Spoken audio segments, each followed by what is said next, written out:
Good morning student.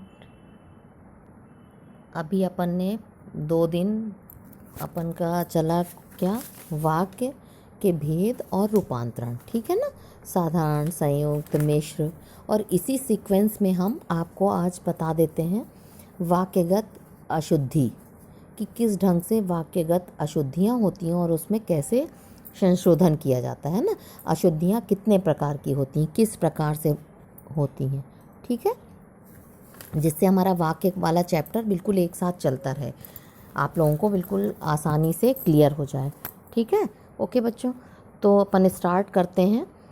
ये आप लोगों को इतना समझ में आ गया होगा कि कैसे संयुक्त से मिश्र में बनाना है, साधारण से मिश्र में बनाना है, ठीक है ना। अब हम आज पढ़ते हैं कि वाक्यगत अशुद्धियाँ कैसी होती हैं। तो इसके लिए वर्तनी तथा वाक्य रचना का व्याकरण नियमों के अनुकूल होना वांछित है, ठीक है ना। नियम के अनुकूल होना वांछित है। अब इसमें क्या होता है, हमारी वाक्यगत अशुद्धियाँ कैसे होती हैं। उचित और अनुरूप शब्दों का चयन तथा उनका व्यवस्थित नियोजन मानक और सुंदर वाक्य रचना के मुख्य उपकरण हैं, ठीक है ना। उचित शब्द हमको कहाँ उपयोग करना है, किस प्रकार से उस रचना को हमें लिखना है, कैसे हमें अपने वाक्य बनाने हैं, क्रमबद्ध तरीके से बनाने हैं, ये हमारा क्या कहला जाएगा, कैसे हमारी अशुद्धियाँ होती हैं, इसे हमें अनुकूल बनाना है, ठीक है ना। सुंदर वाक्य रचना का मुख्य उपकरण है। अब वाक्यों में शब्द रूप द्विरुक्ति जो आती है, व्याकरण कोटियों से संबंधित अशुद्धियाँ पाई जाती हैं, जिसके निराकरण के लिए अपन उनकी अशुद्धियाँ ढूंढेंगे। अब इसकी परिभाषा अगर आती है लिखने के लिए, तब आप लिखेंगे कि सटीक, प्रभावी और अभिव्यंजनापूर्ण प्रस्तुति के लिए शुद्ध वाक्य रचना आवश्यक होती है। दोषपूर्ण संरचना हमारी प्रस्तुति को प्रभावहीन बना देती है ना। जब हम दोष आ जाते हैं कोई, तो हमारा प्रभाव नहीं पड़ता, प्रभावहीन हो जाते हैं, ठीक है। अब क्रम दोष आता है अपन का, तो क्रम दोष कैसे आते हैं, कौन कौन से क्रम दोष आ जाते हैं इसमें। तो क्रम दोष आते हैं, वाक्य में प्रत्येक शब्द व्याकरण के नियम के अनुसार निश्चित क्रम में होना चाहिए। क्रम दोष समझ गए, जब हम निश्चित क्रम में नहीं लगाएंगे, एक सीक्वेंस में नहीं बोलेंगे, तो वो हमारा क्या हो जाएगा, क्रम दोष हो जाएगा। तो उसे प्रत्येक शब्द व्याकरण के नियमों के अनुसार निश्चित क्रम में होने चाहिए। पहले क्या होता चाहिए, कर्ता, कर्म और क्रिया, इनको उपयुक्त स्थानों पर लिखना आवश्यक है, अत्यंत आवश्यक है, ठीक है ना। और क्रम भंग होने पर वाक्य में अशुद्धि आ जाती है, और जैसे ही हम उसे एक सीक्वेंस में नहीं लिखेंगे तो वो क्या हो जाएंगे, हमारे अशुद्ध हो जाएंगे, ठीक है ना। जैसे फर्स्ट है आपका, अब देखिए, खिल उठा डाल पर मौसम आते ही गुलाब का फूल, क्या बोल रहा है, खिल उठा डाल पर मौसम आते ही गुलाब का फूल। शुद्ध करेंगे तो कैसा हो जाएगा, गुलाब का फूल मौसम आते ही डाल पर खिल उठा, ठीक है ना।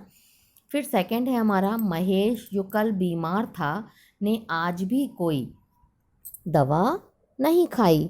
महेश जो कल बीमार था ने आज भी कोई दवा नहीं खाई।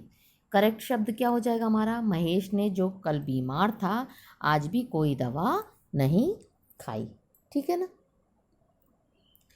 महेश ने जो कल बीमार था, अभी अपन का ने कहाँ है, बीच में लगा है, तो अशुद्धि हो गई। और यही ने हम जो के पहले लगा देंगे कि महेश ने जो कल बीमार था आज भी कोई दवा नहीं खाई, तो हमारा क्रमबद्ध तरीके से हो जाएगा और वो शुद्ध हो जाएगा, ठीक है ना। ललिता एक फूलों की माला बाजार में से लाई, अशुद्ध है। इसको सीक्वेंस में हम कैसे लिखेंगे, एक क्रमबद्ध में कैसे लिखेंगे, ललिता बाजार से फूलों की एक माला लाई, ठीक है। तो इसको हम क्या बोलेंगे, क्रम दोष बोलेंगे, ठीक है। अब फर्स्ट हमारा आता है, वाक्य में शब्द के रूप में जो हमारी अशुद्धियाँ होती हैं वो कैसी होती हैं, तो तरह तरह की होती हैं। पहले संज्ञा संबंधी अशुद्धियाँ होती हैं, उनको कैसे उनका निराकरण करना है, तो वाक्यगत अशुद्धियों में हमें संशोधन कैसे करना है, माने सुधार किस प्रकार से करना है। वाक्यों में शब्द रूप द्विरुक्ति व्याकरण कोटियों आदि से संबंधित अशुद्धियाँ पाई जाती हैं, जिसका निराकरण अब हम बताते हैं। निराकरण माने कैसे, तो फर्स्ट हो गया हमारा, कौन सी अशुद्धियाँ अपन पढ़ रहे हैं, संज्ञा संबंधी अशुद्धियाँ, ठीक है ना। अब संज्ञा संबंधी अशुद्धियों के लिए हमें क्या करना है, पहले देखना है कि जैसे राम ने अयोध्या आ जाना, राम अयोध्या आ जाना, राम ने अयोध्या आ जाना। अब उसका होगा क्या, हमारा करेक्ट क्या होगा, राम अयोध्या आ जाना, है ना। ये हमारा सेंटेंस जो है वो करेक्ट कहलाएगा, राम अयोध्या आ जाना। ठीक है ना। ये हमारी क्या हो गई, संज्ञा संबंधी अशुद्धियाँ। जैसे पुस्तक को जहाँ से उठाओ वहीं रख दो, पुस्तक जहाँ से उठाओ वहीं रख दो, ये हमारी हो गई संज्ञा संबंधी अशुद्धियाँ।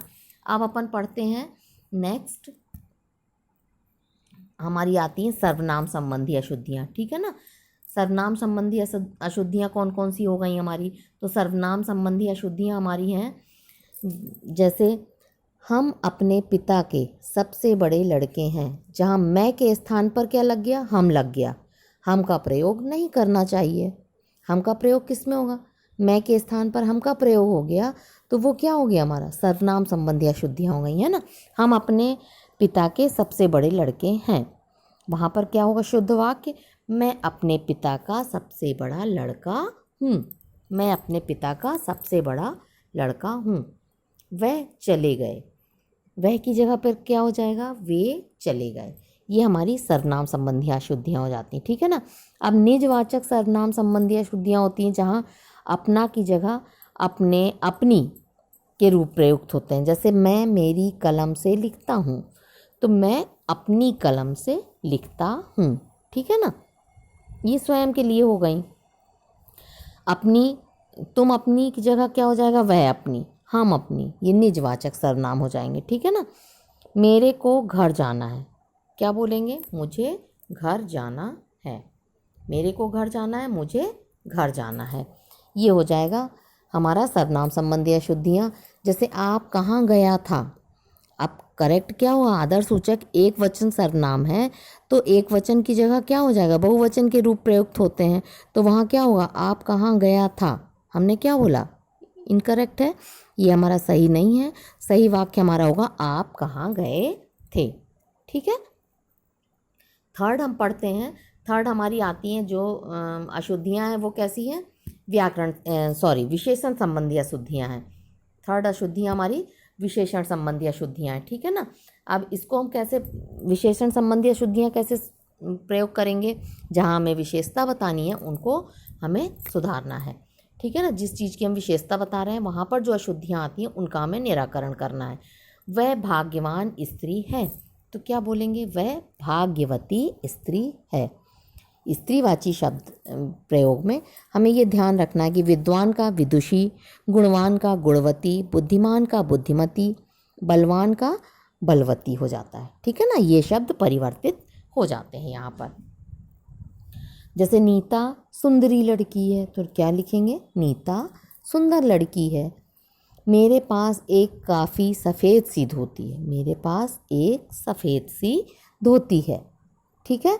जहाँ अनिश्चयवाची सर्वनाम का प्रयोग हो वहाँ काफ़ी, बहुत, कुछ आदि का प्रयोग नहीं करना चाहिए, या फिर, सा, सी, ये शब्द हटा देने चाहिए। ठीक है ना।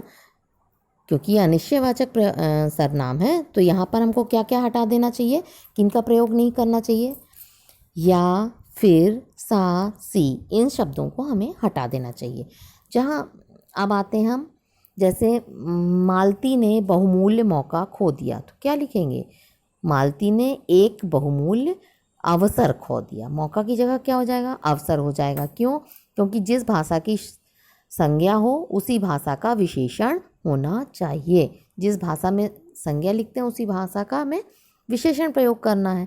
राम श्याम से अच्छा है, राम श्याम की अपेक्षा अच्छा है।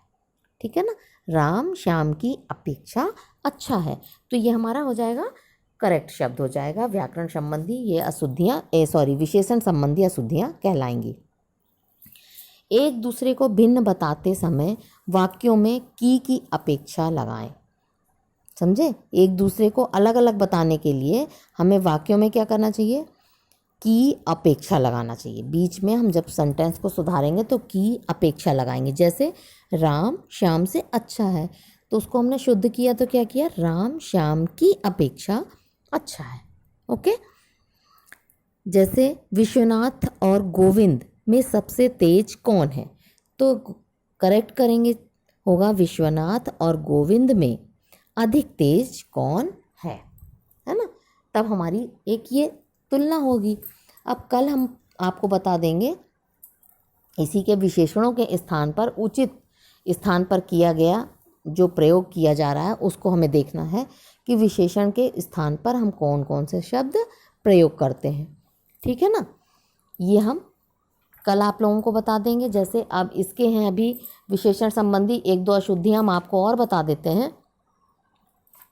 जैसे मान लीजिए टीना, रीना, लीना में अधिक अच्छी किसे कहेंगे, इसको हम शुद्ध कैसे करेंगे। टीना, रीना और लीना में सबसे अच्छी किसे कहेंगे, है ना। क्या हो जाएगा, सबसे अच्छी किसे कहेंगे। मेरी साड़ी तुमसे अच्छी है, तो मेरी साड़ी तुम्हारी साड़ी से अच्छी है। हमें क्या करना है, यहाँ पर तुलना करना है ना। तो तुलना करने में हमें क्या करना पड़ेगा, तुलना करने पर तुम्हारी की जगह क्या हो जाएगा, तुमसे की जगह तुम्हारी हो जाएगा, ठीक है ना। इसी प्रकार से जैसे अभी हमने बताया अधिक की जगह पर क्या प्रयोग हो जाएगा, सबसे, सबसे अच्छी है। अधिक अच्छी है की जगह पर सबसे अच्छी हो जाएगा, ठीक। सोनू मोनू से अद्वितीय है, तो सोनू अद्वितीय है।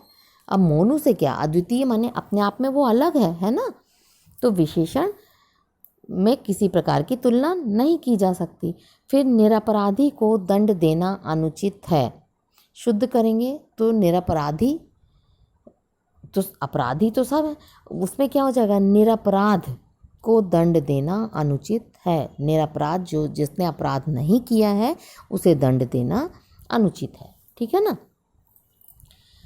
इसी प्रकार से निर्दय की जगह पर निर्दोष लगा देते हैं। निर्दय की जगह पर क्या प्रयोग हो जाता है, निर्दयी की जगह पर निर्दय और निर्दोषी की जगह पर निर्दोष हो जाता है। जहाँ निर्दयी लगा होता है वहाँ पर चेंज करके जब हम वाक्य को शुद्ध करते हैं तो निर्दय बना देते हैं। निर्दोषी अगर लगा हुआ है अशुद्ध वाक्य में तो शुद्ध करेंगे तो हम निर्दोष कर देंगे, ठीक। सौभाग्यवती सुशीला का विवाह निमंत्रण भेज रहा हूँ, क्या हो जाएगा, सौभाग्यवती बोलेंगे या सौभाग्य कांक्षिणी सुशीला का विवाह निमंत्रण भेज रहा हूँ, ठीक है ना। अब विशेषण का प्रयोग उचित स्थान पर कैसे करेंगे थोड़ा बताइए। देखिए, वे पुराने कपड़े के व्यापारी हैं, वे कपड़े के पुराने व्यापारी हैं, पुराने कपड़े के नहीं हैं, ठीक है ना, कपड़े के पुराने व्यापारी हैं। मुझे एक मोती का हार दे दो, मुझे मोती का एक हार दे दो, ठीक। मुख्य अतिथि को एक फूल की माला पहनाई, मुख्य अतिथि को फूलों की एक माला पहनाई। धीरे धीरे मुकेश का भाई दौड़ता है, आप करेक्ट करेंगे तो मुकेश का भाई धीरे धीरे दौड़ता है, ठीक। क्लियर हो गया। अब ये हमारी ऐसे विशेषण संबंधी अशुद्धियाँ होती हैं, इनको हमने आपको क्लियर कर दिया है। कल हम आपको बता देंगे क्रिया संबंधी अशुद्धियाँ और क्रिया संबंधी अशुद्धियों का निराकरण कैसे करते हैं। तो कल अपन को क्या क्या पढ़ना है, क्रिया संबंधी अशुद्धियाँ, लिंग संबंधी अशुद्धियाँ, वचन संबंधी अशुद्धियाँ। आज अपन ने क्या पढ़ा, संज्ञा संबंधी अशुद्धियाँ कैसे होती हैं, सर्वनाम संबंधी और विशेषण संबंधी अशुद्धियाँ पढ़ ली, ठीक। ओके, ठीक है बच्चों। और फिर इसके बाद अपन ये तीनों अशुद्धियों के बाद सबसे इम्पोर्टेंट हमारी आएगी जो अशुद्धि होती है कारक और अव्यय संबंधी। अधिकतर लोग कारक और अव्यय संबंधी अशुद्धियाँ किस प्रकार करते हैं, तो कल हम आपको ये 5 चीज़ें कंप्लीट करेंगे, क्लियर करेंगे। कौन कौन सी, क्रिया संबंधी, लिंग संबंधी, वचन संबंधी, कारक संबंधी और अव्यय संबंधी अशुद्धियाँ, ठीक है। ओके।